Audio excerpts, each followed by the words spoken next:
ini adalah co-founder dan CEO dari aplikasi yang namanya Gratiser.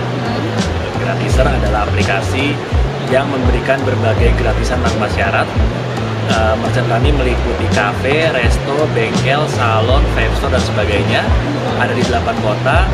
Jadi ini bukan diskon atau cashback, tapi ini adalah pusat gratisan tanpa syarat berupa menu, produk, ataupun jasa.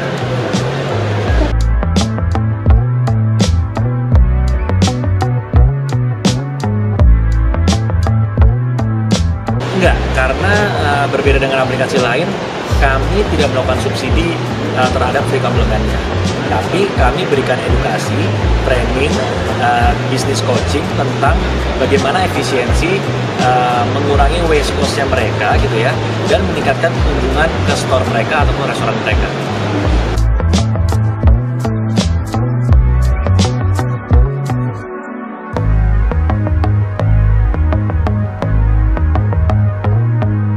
Memang kalau kita berinovasi, itu sudah resikonya pasti tidak akan semua orang memahami ide kita. Kita disebut visioner kan karena nggak semua orang bisa melihat seperti apa ide kita ketika kita eksekusi.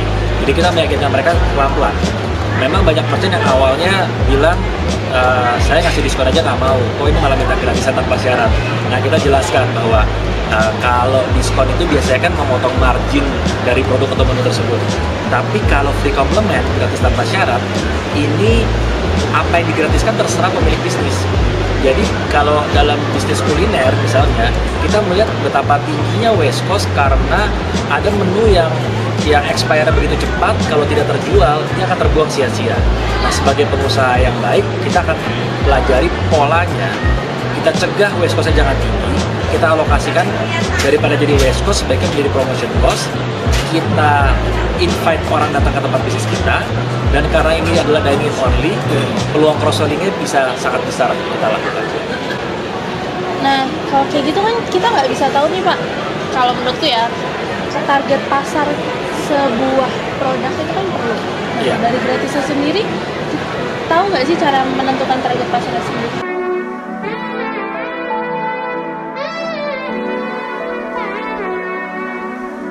Oke, user kita sih sebenarnya mulai dari usia 17-18 tahun itu sudah ada, sampai yang usia 40 ataupun 50 tahun. Sebenarnya adalah gratisan ini kan sesuatu yang konsep yang berbeda ya. Biasanya orang taunya diskon atau cashback. Tapi dengan sesuatu yang gratis, sebenarnya orang lebih cenderung mau untuk mencoba. Karena nothing tulus. Bagi mereka nggak ada ruginya, karena gratis tanpa syarat. Gitu kan. Nah, jadi kita upayakan merchant yang sudah gabung dengan kita punya peluang cross-selling yang sangat besar. Artinya merchant tersebut harus, misalnya kalau restoran, dia harus bisa dining only. Ya kan? Karena kalau dia hanya untuk take away, peluang cross-selling yang kecil, tidak kita sarankan. Tapi kalau misalnya dine-in, peluang untuk terjadi penjualan di menu lain, menurut saya sangat besar.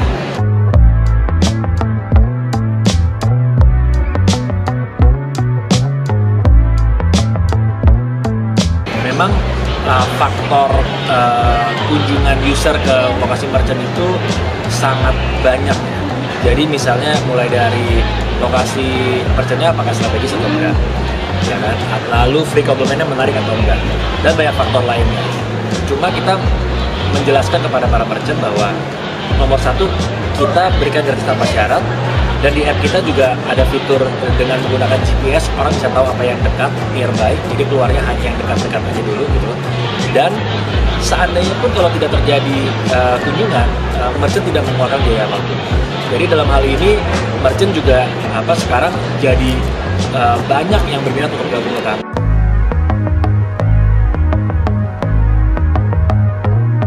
Tantangan terbesarnya adalah di awal mulanya kami memang tidak ada co-founder yang punya latar belakang teknis. Jadi memang aplikasinya outsource. Tapi per tahun ini kita sudah develop aplikasi baru secara internal. Sekarang kita punya co-CTO, 2 orang Chief Technology Officer, dan dalam beberapa hari ini kita akan launching aplikasi barunya dan bisa di-download di Play Store. Jadi benar-benar sudah UI dan UX-nya itu user experience-nya jauh lebih baik sekarang.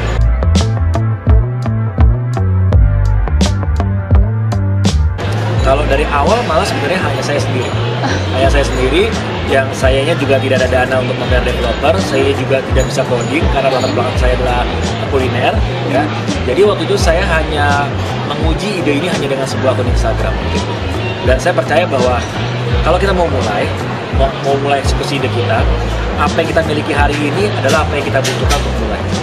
Jadi kita mulai aja dengan apa yang kita punya. Waktu itu saya pikir saya adanya akun Instagram, saya mulai dekatin beberapa merchant, ada yang berminat. Lalu ketika kita ketemu dengan calon investor, artinya bukan hanya ide kosong, tapi sudah kita jalankan dengan segala keterbatasannya. Di situ investor melihat bahwa selain ide, yang mengeksekusi idenya yang jauh lebih penting. Nah, hanya dengan akun Instagram aja ada yang mau bergabung, lalu juga tidak ada beban subsidi yang berat, makanya akhirnya kami mendapatkan angel investment.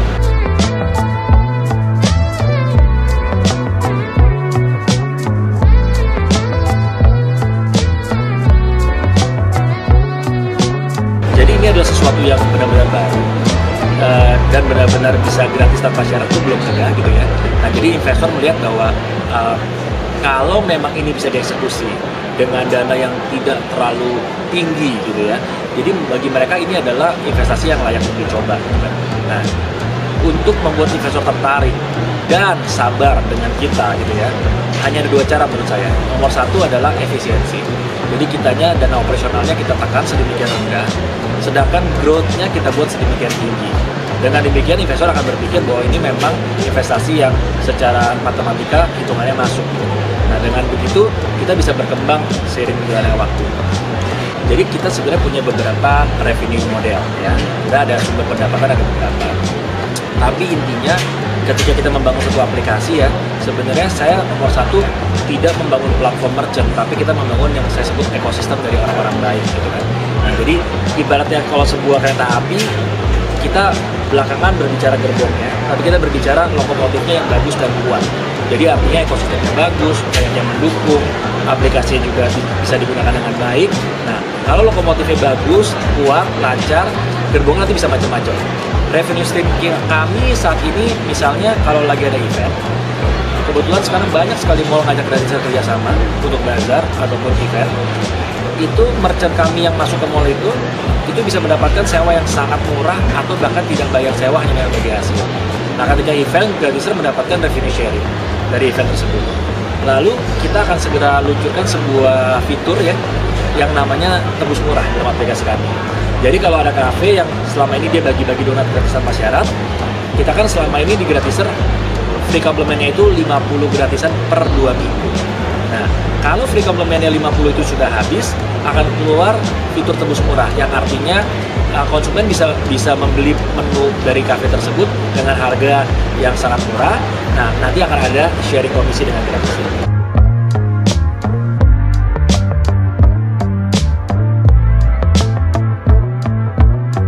Kerjasama dengan mall tuh ada yang kami yang ngajak kerjasama, ada juga mall yang ngajak kami kerjasama. Intinya adalah saya selalu melihat peluang di area yang saya sebut underutilized space. Artinya area yang tersia-siakan, yang nganggur, yang tidak terpakai. Itu saya ajak mall, yuk kita gunakan area ini untuk membantu para UKM. Jadi kami memang memposisikan diri sebagai aplikasi yang UKM friendly. Nah, jadi contohnya di Pluit Junction ataupun di FX Sudirman ataupun pernah di Pasaraya Blok M, area tersebut kita gunakan untuk mengajak UKM jualan di mall. Nah, dengan begitu saya bisa bilang ke pihak mallnya, mall akan mendapatkan traffic, akan mendapatkan event, akan mendapatkan tenant, ya kan? Lalu juga mendapatkan revenue sharing. Nah, jadi dengan begitu win-win solution buat semua pihak. Nah, Pak, ketika kita bekerja sama as a investor pasti kan. Nah, itu ketika Bapak langsung merepresentasikan gratisan kepada investor atau ada orang yang tiba-tiba aku mau dong jadi investornya gratisan? Sebenarnya kalau investor saya memang sudah kenal dengan saya 4-5 tahun ya, sudah kenal lama. Tapi waktu itu posisinya adalah saya hanya udah lama gak ketemu, saya cuma pengen ngobrol gitu kan. Saya sharing gitu kan, bahwa saya lagi menguji ide ini dengan hanya dengan sebuah akun Instagram tadi gitu kan. Nah, lalu investor tertarik gitu, dia bilang kalau hanya dengan akun Instagram aja banyak kafe yang mau join, apalagi kalau ini berbentuk aplikasi. ya kan? Nah, dari situ kita coba, ya, akhirnya sampai sekarang masih menjadi partner saya, masih menjadi investor saya, dan kita menambah tim baru, yaitu tim untuk divisi teknis, tim CTO. Makanya kita akan launching aplikasi baru dalam waktu dekat.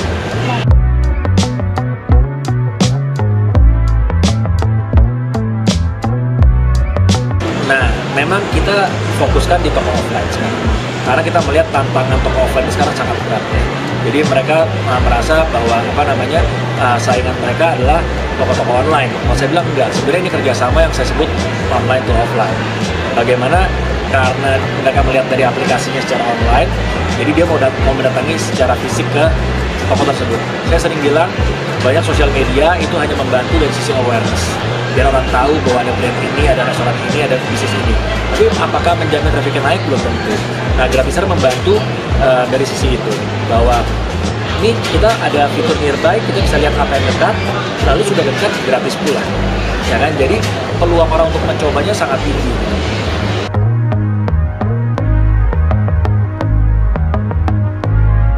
Jadi kalau ide Gratiser memang dari saya pribadi, pengalaman pribadi, yaitu saya memang backgroundnya kuliner. Saya buka restoran pernah, saya pernah jadi konsultan F&B juga, dan saya paling sedih kalau ketika traffic pengunjung belum tinggi, ada bahan baku yang terbuang sia-sia, ya kan?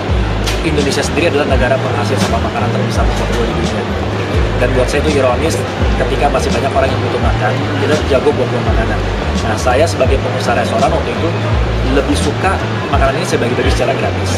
Tapi kalau saya hanya pakai selebaran atau spanduk, kan hanya sekitar yang lewat aja yang tahu. Nah, kalau dengan aplikasi jangkauannya jauh lebih luas, gitu kan. Nah, dari situ saya berpikir bahwa saya mau menyelesaikan dua masalah mendasar dari para pebisnis kuliner. Yang pertama yaitu adalah pengunjung yang kurang, dan yang kedua adalah waste cost yang tinggi karena expired, gitu kan. Nah, dari situ saya coba jalankan konsep Gratiser ini. Nah, dari idenya memang dari saya, tapi dari sistem kerja, dari strategi, saya banyak belajar dari investor saya, yaitu Bapak Anton Bedi. Beliau adalah pendiri dari PX Travel. Beliau mengajarkan saya banyak hal, baik teknis strategi maupun dari segi mindsetnya. Dari segi bahwa sebagai pebisnis, startup founder, misalnya ego kita nggak penting. Yang penting adalah dampak apa yang mau kita bawa ke lingkungan. Nah, dari situ saya belajar banyak, dan dengan kekaguman saya terhadap Pak Anton, itu juga membuat saya semakin semangat, gitu kan, bahwa beliau support saya dengan waktunya, tenaganya, bahkan berinvestasi juga untuk ide saya.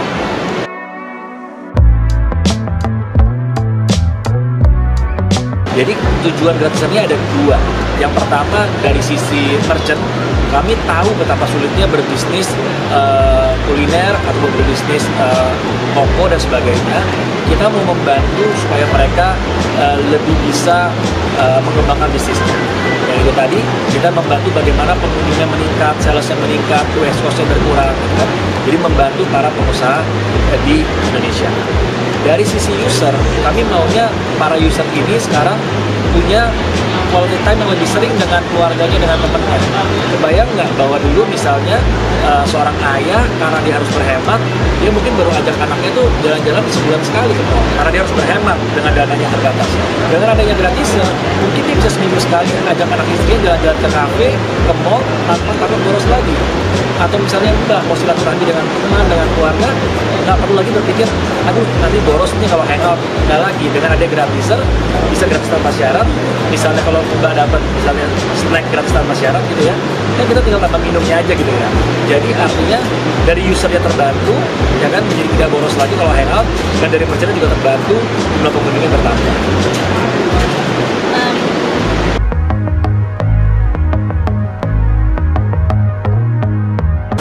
Oke, nomor satu, kita mulai aja dulu.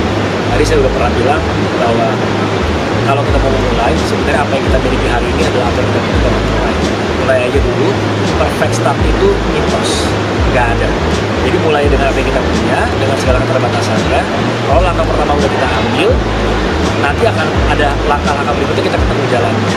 Kita akan attract orang-orang yang bisa support kita, orang-orang yang mau bantu kita. Yang kedua adalah, saya sarankan punya mindset yang give first, maunya memberi terlebih dahulu, tidak egois. Kita nolongin orang dulu, memberi manfaat terlebih dahulu. Kalau disuruh membantu banyak orang, nanti kitanya juga akan mudah untuk membantu.